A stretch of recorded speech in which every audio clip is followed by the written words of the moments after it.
صباح الخير، اتمنى دايما تكونوا كويسين ودايما بخير. فيديو النهارده هوريكم ازاي تعملوا الفرايد تشيكن او الفراخ المقرمشه. النهارده هنعملها بتتبيله جميله جدا، تتبيله اقتصاديه. التتبيله النهارده يعني بدون زبادي وبدون لبن راي وبدون حليب، يعني اقتصاديه خالص. انا عارفه ان احنا كلنا اكيد بنحب الفراخ المقرمشه وبنحب دايما ناكلها بره، لكن النهارده هوريكم ازاي تعملوها في البيت وتطلع بجد احلى بكتير من اللي بتاكلوها من بره. على الاقل انتوا عاملينها في البيت وضامنين طبعا اكيد نظافتها. فالنهارده هنعملها بكل سهوله بجد، وازاي هتطلع معاكم جوسي من جوه وواخده طبقه قرمشه جميله جدا من بره. زي ما انتم شايفين الفراخ يعني ما فيش يعني ولا نقطه دم خالص، الفراخ طالعه يعني مستويه. والنهارده كمان هنقدم جنبيها صلصه الكولسلو. طبعا اكيد طبعا الفراخ المقرمشه ما تنفعش بدون صلصه الكولسلو. طبعا لو انتوا حابين تقدموا جنبيها بطاطس فريتي اللي هي بطاطس محمره، او تقدموا جنبيها الريزو، طبعا زي ما بتحبوا. يلا على طول نبدأ في التتبيلة. اول حاجة معايا مية، احنا هننقعها في مية يعني تتبيلة النهاردة مختلفة شوية. ومعايا شوية توابل، معايا بابريكا اللي هي بابريكا مدخنة، هحتاج منها معلقة كبيرة ومعلقة شطة كبيرة. يعني مش الشطة طبعا دي حسب ما انتوا بتحبوا طبعا الحاجة سبايسي ازاي. وكمان معلقة ملح ومعلقة توم باودر. بس هي دي كل التتبيلة اللي احنا هننقع فيها الفراخ. هنا بقى انا هستعمل اوراق فراخ، ممكن تستعملوا صدور، او ممكن تستعملوا الدبابيس، او ممكن تستعملوا فرخة كاملة. بس اهم حاجة نصيحتي ليكم الفرخة اللي انتوا يعني لو فرخة كاملة يبقى لازم يكون وزنها يعني قليل، يعني من كيلو وربع لكيلو ونص اقصى حاجة علشان تستوي معاكم. الفراخ هنا انا كنت غسلاها كويس جدا، وهبتدي بقى ان انا اشيل منها الزيادات اللي دايما بتبقى في الدبوسه كده من تحت، ان هي ملهاش يعني عايزه. لو هنستعمل فرخه كامله يبقى الافضل ان احنا نقطعها 12 قطعه علشان تستوي معاكم وما تطلعش نيه. يعني حجم الفرخه كل ما كان صغير، حجمها صغير، كل ما هتساعد ان هي تستوي معاكم بسهوله. هنا بقى بطرف السكينة كده، وهبتدي ان انا اعمل زي فتحات في الدبوس وفي الورك كده زي ما انتوا شايفين، علشان المحلول اللي انا هنقع فيه الفراخ ان هي تشرب من المحلول كويس جدا، او محلول النقع او التتبيلة. واهم حاجة لازم يكون التتبيلة اللي احنا هننقع فيها الفراخ تكون مغطية يعني كمية الفراخ اللي معانا. هنا كمان هحتاج صلصة صويا، هزود صلصة صويا طبعا لو موجودة عندكم متوفرة.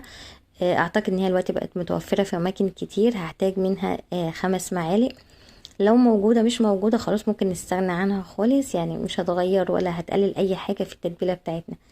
هنغطيها بقى وندخلها التلاجة، يعني الافضل لو هي باتت في التتبيلة ليلة كاملة، او لو احنا مستعجلين عليها يبقى مش اقل من 4 ساعات. نبتدي بقى نحضر مع بعض سلطة الكولسلو. هحتاج كرومباية يكون وزنها صغير خالص، يعني زي ما انتوا شايفين كده على قد ما تقدروا يكون وزنها قليل. كمان معايا بصلاية صغيرة، وهحتاج كمان 3 جزرات. النهاردة بقى هنعمل سلطة الكولسلو يعني على طريقة المستعجلين، او افضل طريقة يعني كلنا بنحبها، ان هي تكون مفرومة فرم ناعم جدا. واوقات كتير بنستسهل فبناخد كل الخضار ده وبنروح طحنينه في الكبة او في محضرة الطعام علشان تكون مفرومة. انا عندي الولاد كمان بيحبوها تكون مفرومة فرم ناعم جدا، ما بيحبوش يكون ظاهر فيها حتة الكرنب كده. فدي انسب طريقة وافضل طريقة، وممكن نقدر نقول عليها يعني طريقة المستعجلين. هنطحن كل حاجة في محضرة الطعام لحد ما نوصل بيها يعني تكون مفرومة فرم ناعم جدا. يعني على قد ما تقدروا حاولوا ان انتوا توصلوا بيها لفرم ناعم، يعني تكون كلها مفرومة بالمنظر ده. ده بيكون شكلها طبعا بعد ما فرمناها، يعني دي انسب طريقة بصراحة انا بحبها وبفضلها ان هي تكون ناعمة بالطريقة دي. نبتدي بقى نحضر مع بعض الخليط اللي احنا يعني هننقع فيه البصل والجزر والكرنب. معايا هنا 3 معالق كبار من المايونيز، ممكن تكتروا المايونيز يعني ممكن تخلوه من 3 معالق ل4 معالق. هزود كمان عليهم معلقتين كبار من الزبادي اللي هو الزبادي الابيض، وضفت معاهم معلقتين كبار من السكر، ممكن تستبدلوا السكر بعسل نحل. وكمان ضفت معاهم معلقتين كبار من الخل التفاح او ممكن الخل الابيض العادي، ومعلقه كبيره من عصير الليمون. ومعايا بقى التوابل اللي معايا رشة فلفل اسود، ومعايا كمان رشة توم باودر وبصل باودر، ومعايا رشة بسيطة من الملح. هقلب بقى كل الخليط ده، يعني هخلط كل المكونات دي كلها مع بعض لحد ما يعني ما توصلوا بيها للخليط يبقى معاكم زي الكريمة بالظبط.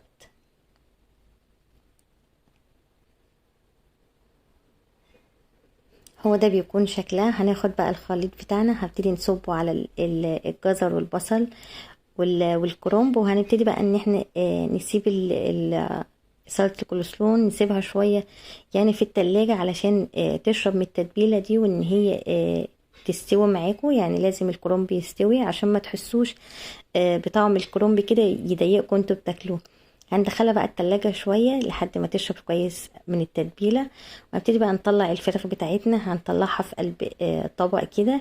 المية ديت اللي هي او التتبيلة احنا مش هنرميها، انا هقول لكم دلوقتي هنعمل بيها ايه.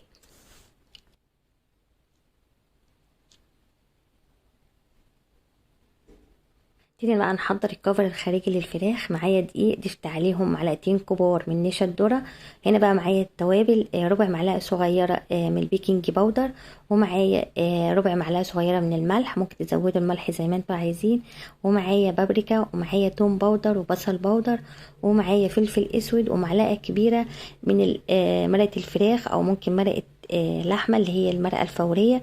هقلب بقى كل المكونات دي كلها مع بعض مع الدقيق. وهبتدي بقى ان انا اخد اول حاجه انزل الفراخ كده في الدقيق، اغلفها كويس جدا. اهم حاجه ان احنا نغلف الفراخ كويس بالدقيق، وكمان تحت الجلد. وهنزلها كده في التتبيله او في الميه اللي احنا كنا ناقعين فيها الفراخ، وهرجع انزلها تاني في الدقيق. وابتدي ان احنا نعملها بايدينا كده لحد ما تتكون على الوش كده الطبقه اللي هي دايما بنلاقيها الطبقه المكرمشه، عشان تديكوا نفس الشكل الفراخ اللي انتوا بتاكلوها من بره. هنا اول حاجه نزلتها طبعا في الدقيق، وبعد كده نزلتها في الميه، وبعد كده رجعت تاني حطيتها في الدقيق. انا كملت كل الكميه بالمنظر ده. اهم حاجه واحنا شغالين يكون الزيت بتاعنا نكون حاطينه على النار، علشان ما ينفعش ان احنا نتبل الفراخ بالدقيق ونسيبها فتره طويله لحد ما الزيت يسخن.